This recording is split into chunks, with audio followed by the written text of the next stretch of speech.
beliau ini sering banget ikut ngaji apa ya? Iya. Di mana-mana di Purworejo mengikuti sehingga yang saat itu niatnya guyon tapi disalah persepsikan. Tapi apapun itu, Abah minta maaf sama Kang Sol. Sudah, kalau hal-hal dia nggak ngira ya untuk iya, Pak. Iya, Pak.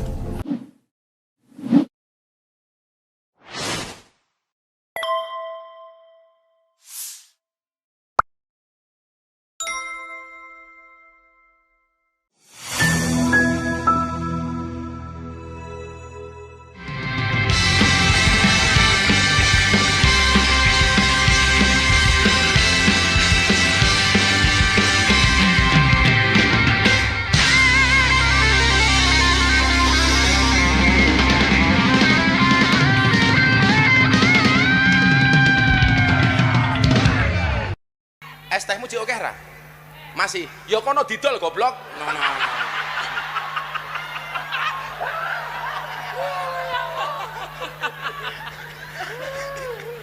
Dolen dhisik, engko lak rong payu wis takdir. Kami dari pihak istana tentu menyesalkan ya kejadian ini. Satu hal yang sebenarnya tidak perlu terjadi gitu. Apalagi kalau kita lihat Presiden kita Pak Prabowo Subianto ini kalau dilihat dari berbagai baik itu melalui pidato atau kemudian juga kunjungan-kunjungan beliau ke lapangan, kunjungan kerja, itu terlihat sekali pemihakan beliau ya kepada rakyat kecil, kepada rakyat jelata. Dari berbagai statement ya, dan juga ketika ada pertemuan-pertemuan dengan masyarakat banyak, kelihatan sekali beliau sangat peduli sebenarnya dengan rakyat jelata. Di samping itu kalau kita lihat kebijakan-kebijakan beliau itu kan juga sangat berpihak ya kepada masyarakat kecil. Kita kemarin baru saja dengar soal kenaikan UMP 6,5%, kemudian juga ada makan bergizi gratis yang akan diterapkan di tahun depan, dan masih banyak lagi yang lain gitu.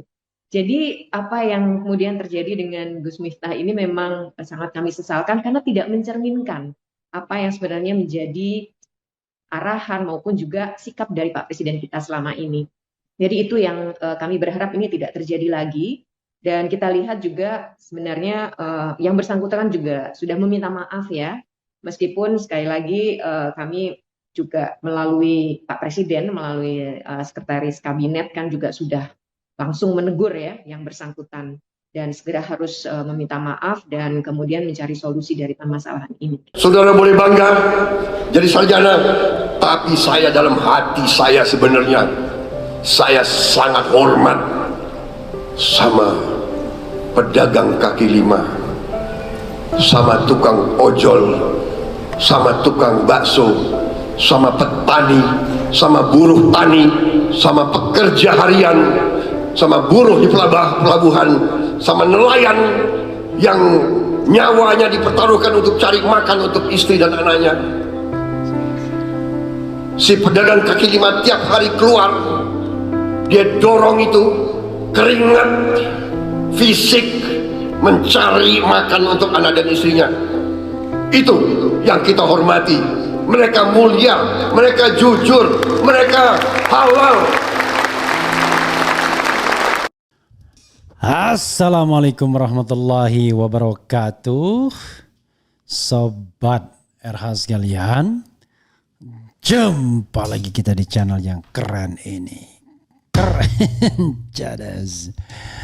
Ya sobat RH sekalian, apa yang ingin saya sampaikan ya, tapi yang jelas sebelum sampaikan 7 petisi desak Prabowo copot Miftah dari utusan khusus presiden. Nanti kita bacakan. Tapi begini, ada 2 hal ya yang menurut saya kok nggak pas banget gitu ya. Pertama adalah kelakuan Miftah yang merupakan pejabat publik. Banyak sekali pejabat publik kita yang tidak paham fungsinya sebagai pejabat publik. Lalu tidak paham juga fungsi eslonisasi. Saya dengar Gus Miftah ini utusan khusus itu saya nggak ngerti ya setingkat apa. Tapi yang negornya konon eselon 2. Luar biasa ya, Teddy. Lagi-lagi Teddy. Lama-lama saya dianggap anti Teddy. No, saya tidak anti Teddy. Saya hanya mengatakan bahwa Gus Miftah itu cukup ditegur oleh eselon 2. Ya kan? Oh itu Pak Prabowo. Enggak, tetap aja kalau dalam sebuah organisasi dan lain sebagainya, ya penegur itu ya mungkin Mensesnek dong yang menyampaikan, kok sekretaris kabinet ya kan, yang eselon 2 harusnya begitu kan, biar tinggi yang jabatannya. Tapi ya memang Teddy tinggi sih, secara de jure rendah, tapi secara de facto bahkan lebih tinggi daripada menteri kedekatannya kepada presiden, dan itu bukan sebuah sistem bernegara yang baik. Itu satu ya. Yang kedua adalah soal Miftah ya, lagi ya, kok bisa ada pejabat publik yang mentalitasnya seperti ini. Tidak hanya soal dia menghina penjual teh, dibilang goblok dan lain sebagainya. Dia juga sangat bias gender loh. Bilang tadi pulang-pulang istri hamil. Kok bisa? Kan banyak kejadian. Kan itu dia menunjukkan, itu kan penghinaan. Seolah-olah dia ingin mengatakan bahwa ya ada istri yang hamil ketika suaminya bekerja dan lain sebagainya. Jadi itu menunjukkan bahwa dia tidak mampu mengontrol kata-katanya di ruang publik, di public sphere, public space. Padahal fungsinya adalah utusan khusus presiden. Khusus. Satu dari 270 juta rakyat Indonesia untuk toleransi beragama dan pembangunan sarana ibadah dan lain sebagainya, apa yang dikatakan tadi jubir presiden, baik nasional maupun internasional. Walaupun saya meragukan kapasitas internasionalnya ya. Apakah Gus Miftah memiliki kemampuan berbahasa Arab yang baik misalnya ya, ataukah tidak ya. Karena kalau kita bicara kelas internasional itu ya Habib Rizik lah ya. Kalau Habib Rizik ya internasional, paling tidak untuk negara-negara yang berbahasa Arab. Din Samsudin, nah itu ya kelasnya internasional. Untuk negara-negara yang berbahasa Inggris ya kan. Tapi kalau Gus Miftah saya tidak melihat jejak internasionalnya. Lalu yang ketiga adalah kenapa harus memuji-muji Prabowo Subianto? Misalnya dengan mengatakan, kita lihat sendiri bisa bahwa Prabowo Subianto di dalam acaranya sangat mendahulukan dan lain sebagainya rakyat. Ya itu kan acara yang acara yang ada protokolernya. Acara di mana rakyat pun nggak bisa juga dekat-dekat amat, ya kan? Acara yang sudah di set up, sudah di setting dan lain sebagainya dan lain sebagainya.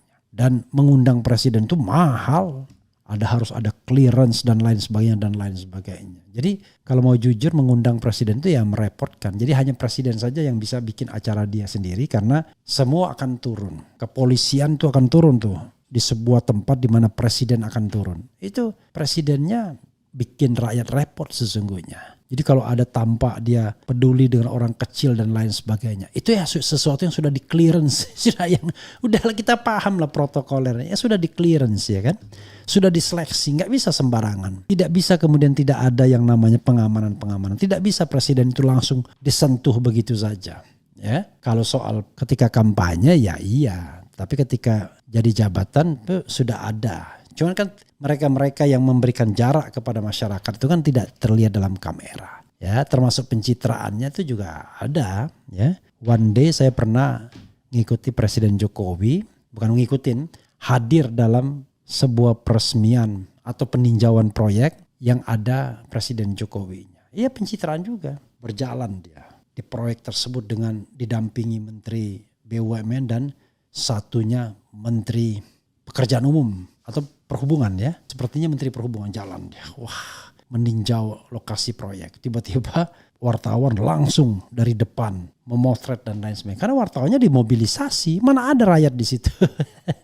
Jadi saudara sekalian, di negara modern seperti ini, makin Anda jadi presiden, makin Anda berjarak dengan rakyat. Tapi paling tidak, Anda tidak mengeluarkan pernyataan-pernyataan yang dipandang melecehkan rakyat. Cara Miftah menurut saya cara yang agak konyol, makanya dikritik juga oleh anak Gus Dur ya. Itulah kalau orang katanya apa ya, Alia yang ngeritik siapa ya, Alia beda kelas pendidikan UAS dan Miftah Maulana. Ya mestinya ya yang jadi utusan khusus itu ya UAS. Tapi UAS kan kritis ya gitu. Ini ada bahasanya jejak, kemudian disebut Kemenek gagal paham soal speak apa ya. Jejak perjalanan Gus Miftah dari klub malam hingga apa gitu. Jadi dengan sensasi-sensasi begini ya. Oke, anak Gus Dur yang ngeritiknya ya. Jadi yang jelas Inaya Wahid, putri Gus Dur diduga sindir Gus Miftah lebih mulia jual es teh ya. Kemudian daripada dagang agama. luar biasa. Respon menolak ex ajudan Gus Dur soal adab Gus Miftah ke penjual ST ya. Susah katanya. Kalau pemuka agama jalur ngaku-ngaku bukan jalur ngilmu, kata Inaya ya. Jadi ya inilah ya soal-soal seperti ini. Coba desakan untuk agar Gus Miftah ini dilengserkan ya. 7 petisi desak Prabowo copot Miftah dari utusan khusus Presiden. Coba kita bacakan. Jakarta, CNN Indonesia, petisi yang mendesak Presiden Prabowo Subianto mencopot Miftah Maulana Habibur Rahman sebagai utusan khusus Presiden bermunculan. Setidaknya ada 7 petisi daring di situs change.org yang meminta Miftah dicopot karena mengolok-olok penjual es teh. Petisi berjudul Copot Gus Miftah dari Jabatan Utusan Presiden menjadi petisi dengan dukungan terbanyak. Sudah ada 3.535 orang yang menandatangani petisi itu pada pukul 20.14 WIB. Petisi itu dibuat Dika Prakasa dan ditujukan ke Presiden Prabowo Subianto. Dika merasa pernyataan Miftah tak memberi contoh baik ke publik. Apa yang dilakukan oleh Gus Miftah adalah gambaran karakter beliau karena hal seperti ini sudah terjadi beberapa kali. Untuk itu agar jajaran Bapak sejalan dengan Bapak segera copot Gus Miftah, bunyi petisi tersebut. Selanjutnya ada petisi berjudul Copot Miftah Maulana Habibur Rahman sebagai utusan khusus Presiden. Petisi ini telah ditandatangani 1.278 orang. 5 petisi lainnya baru ditandatangani puluhan orang. Petisi itu berjudul Mulut Miftah Comberan, Rakyat Marah, Presiden Harus Pecat, Hentikan Gus Miftah dari utusan khusus Presiden dan Berhentikan Gus Miftah dari jabatan staf khusus Presiden. Kemudian ada petisi Tolak Gus Miftah yang suka merendahkan sesama manusia. Ada pula petisi Desak Gus Miftah atau Miftah Maulana Habibur Rahman mundur dari jabatannya. Jadi kalau misalnya dia ini bukan staf, dia utusan khusus itu staf khusus. Gini, kalau dia setingkat staf khusus, maka staf khusus Presiden itu eselon 1A, setingkat sekjen, dirjen dan lain sebagainya. How come eselon 2 yang kemudian menegurnya yaitu Mayor Teddy, walaupun Mayor Teddy lebih sakti dari Menteri Polkam sekalipun sekarang ini, Menteri Hukum sekalipun ya. Sebelumnya Miftah Maulana Habibur Rahman menyita perhatian publik karena mengolok-olok penjual es teh. Sesaat diminta memborong dagangan penjual itu, Miftah malah melontarkan ucapan goblok kepada pedagang itu. Miftah sendiri sudah meminta maaf ke publik melalui video dan meminta maaf langsung ke penjual es teh Sun Haji. Selain Miftah yang sudah mendatangi Sun Haji, penjual es teh itu juga sudah datang ke tempat tinggal Miftah. Miftah sendiri enggan merespons soal banyaknya desakan kepada pemerintah agar dirinya dicopot dari jabatan utusan khusus Presiden. Enggak usah tanya itu, bukan wewenang saya. Udah itu bukan wewenang saya, kata Gus Miftah ditemui di Ponpes Ora Aji Kalasan, Sleman. Sementara juru bicara kantor komunikasi kepresiden Ujang Komarudin, ini pengamat ini udah dapat di rupanya, mengatakan Presiden Prabowo Subianto menerima berbagai masukan. Hal itu ia sampaikan merespons desakan pencopotan Miftah. Ini ngarang-ngarang aja kadang-kadang jubir ini, padahal Prabowo nggak ngomong apa-apa. Ya, semua aspirasi dari warga negara Indonesia, semua tokoh bangsa, baik kelas menengah atau atas ataupun bawah akan ditampung dan diperhatikan oleh Pak Presiden, ucap Ujang. Ya inilah ya, padahal Presiden aja nggak ngomong. Ini kan seolah-olah seperti itu ya. Jadi ya sudahlah, dari pengamat politik menjadi orang istana sekarang. Bye-bye Ujang Komarudin. Tapi oke. Menurut saya bagus-bagus saja ya. Ujang Komarudin di sana, kemudian ada yang namanya siapa yang dari CSIS itu menjadi juru bicara juga ya, kantor itu. Tetapi yang ingin saya katakan, kalau jadi jubir jangan terlalu ember lah ya. Jubir itu harus menyampaikan hal-hal yang memang dia dengar sendiri atau dia catat sendiri. Jangan berimajinasi sendiri. Kalau berimajinasi sendiri agak susah ya, apalagi memuji-muji bosnya ya. Buat saja statement sesuai dengan apa yang harus disampaikan dan tidak perlu memuji-muji bosnya. Karena kalau yang memuji itu anak buah ya, too much menurut saya. Biarlah kalau orang lain yang memuji ya. Nah, kalau Refli Harun memuji Prabowo, oke. Saya nggak punya kepentingan ya kan. Saya udah bilang jabatan saya saja tidak ingin ya kan. Gitu. Oke, coba kita bacakan komentar Sobat Era sekalian. Ada apa Om Refli? Oh, belum lihat ya. Tapi Gus Miftah itu bukan hanya soal penjual es, soal goblok. Tapi soal metang tadi. Banyak yang kemudian hamil. Loh kok bisa? Itu kan juga penghinaan sesungguhnya terhadap harkat dan martabat perempuan jadinya. ya kan? Salam dari Medan, keren cadas. Usut tuntas penghinaan Miftah kepada pedagang es, jerat dengan undang-undang ITE pasal penghinaan. Itu enggak enggak setuju saya. Apa-apa pasal penghinaan. Dicopot juga udah benar menurut saya ya. Kemudian maklum kiai yang sukanya cari muka, memang mulutnya buat cari uang yang bisa seperti gendam kepada masyarakat bahkan kepada penguasa. Setelah semakin kaya, dekat penguasa semakin besar kepala dia. Aduh, Gus Miftah ada-ada aja beliau ini. Semoga ada hikmahnya buat penceramah yang lain agar bisa menjaga lisan dan ucapan yang kurang sopan.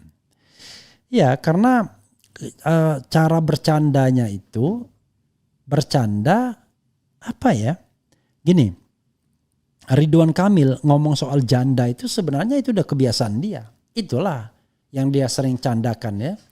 Misalnya buanglah mantan pada tempatnya. Ketika di Bandung itu lucu. Tapi ketika dibawa pada persaingan politik di Jakarta, wah hati-hati.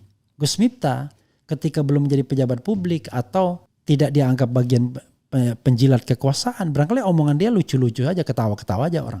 Tapi ketika menjadi bagian dari kekuasaan, beda. Ya, Anda akan menjadi different person ketika Anda sudah melipir kepada kekuasaan. Itu yang harus Anda pahami, ya kan? Jadi sahabat sekalian, sekali lagi Miftah ini adalah pelajaran bagi kita, ya. Jangan suka melecehkan orang lain, apalagi orang lain itu adalah powerless, orang yang tidak memiliki jabatan apapun di pemerintahan dan bukan orang kuat, rakyat kecil. Disuruh borong penjual es teh, malah dibilang goblok, dan kemudian Rahmat istrinya weteng dan lain sebagainya. Begitu ya sobat RH sekalian ya. Jadi janganlah menghina ya, apalagi Anda adalah pejabat publik. Dan menurut saya pantas. Jadi memang hal-hal seperti ini kalau Gus Miftah itu tahu diri, dia yang mundur, nggak perlu nyuruh Jokowi ini. Jadi dia memberikan pelajaran publik, saya mundur. Begitu dong. Kalau dia memang tidak melihat jabatan itu hal yang penting dan melihat kualitas manusia, berikan contoh gitu loh. Ya. Berikan contoh. Berani mengatakan saya tidak akan meminta jabatan apapun karena saya mau introspeksi dan lain sebagainya. Jadi berikanlah jabatan-jabatan itu kepada orang yang terbaik. Kalau ada orang yang lebih baik dari kita, ya berikanlah jabatan itu. Begitu ya sahabat sekalian. Wassalamualaikum warahmatullahi wabarakatuh. Keren, cadas, cia.